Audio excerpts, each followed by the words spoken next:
10월 5일 목요일입니다. 굿모닝 브리핑 시작합니다. 오늘은 먼저 조선일보에 실린 개인회생 악용과 관련한 기사를 보겠습니다. 제목을 보면 개인회생 신청 직전 수천만 원의 명품 사고 카드 대출을 받는다라고 되어 있습니다. 이 제도를 악용한 도덕적 해임 의심 사례가 적지 않다는 지적인데요. 개인회생을 신청하기 3에서 6개월 전과 신청 직전이라고 할 수 있는 1, 2개월 전의 카드 사용액을 비교해 봤더니 시계와 귀금속, 가방 등 사치성 소비가 3.5배 증가했고 유흥주점 등에서의 사용액도 3배나 늘었습니다. 또 카드론 대출, 현금 서비스도 각각 19배, 4배 늘어난 것으로 나타났습니다. 개인 회생을 신청해서 받아들여지면 최대 95%의 빚을 탕감받을 수 있다는 걸 악용한 모습으로 해석됩니다.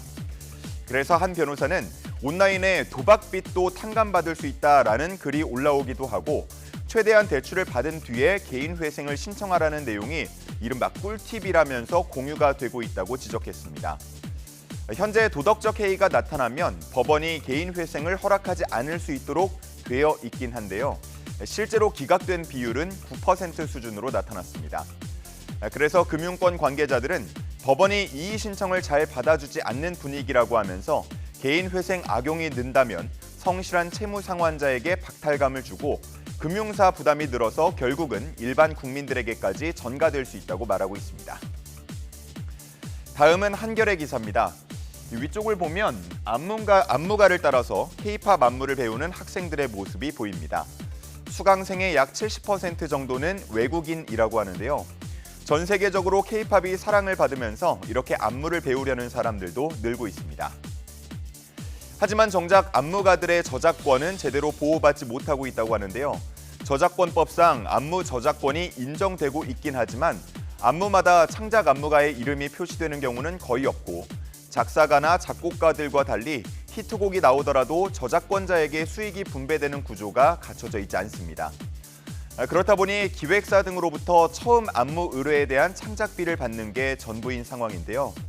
K-팝이 점차 성장하면서 안무 저작권을 인정받기 위한 논의도 조금씩 본격화하고 있습니다. 전문가들은 안무 저작권에 대한 업계의 인식 변화가 그 첫걸음이 될 수 있다고 보고 있습니다. 다음은 한국일보에 실린 우주 쓰레기에 대한 기사입니다.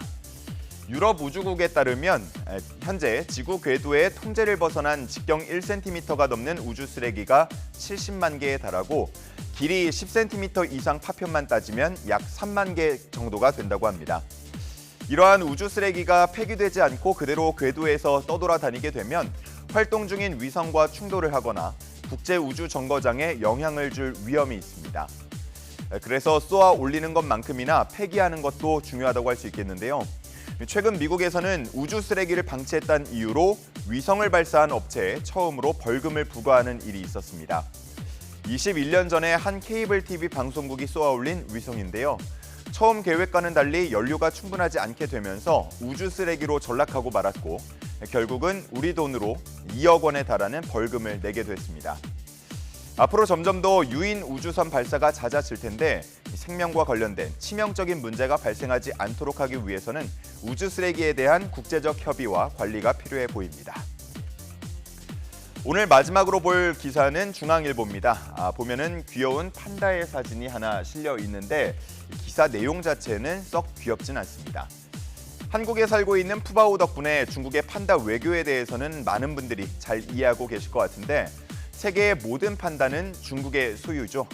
통상 10년 단위로 돈을 받고 외국에 임대해주곤 합니다. 현재 약 19개 나라에 65마리의 판다를 대여 중인 것으로 알려져 있습니다. 이러한 판다는 양국 간 우호의 상징이 되기도 하는데요.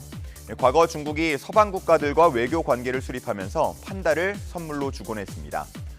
미국에는 현재 자이언트 판다 7마리가 살고 있는데 최근 미중 관계가 악화하면서 빌려줬던 판다들을 모두 데리고 가려는 이른바 징벌적 판다 외교가 펼쳐지고 있습니다. 우리나라에서 푸바오의 인기처럼 미국에서는 워싱턴에 있는 판다 중에서 가장 어린 샤오치지가 인기가 많다고 하는데요. 오는 12월 초 중국으로 돌아간다는 소식이 전해지면서 팬들이 아쉬움을 표하고 있습니다. 얼마 전에는 송별회도 가졌다고 하는데 어린아이들뿐 아니라 성인 관람객들도 모두 다 아쉽다는 반응을 보였다고 합니다.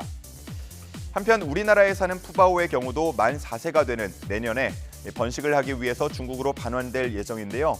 팬들의 아쉬움이 상당합니다. 대신해서 부모 판다죠. 러바오와 아이바오는 2031년까지 한국에 머물 거라고 하니까요. 귀여운 푸바오의 동생들이 더 태어나기를 바라봐야겠습니다. 10월 5일 아침 신문 살펴봤습니다. 지금까지 굿모닝 브리핑이었습니다.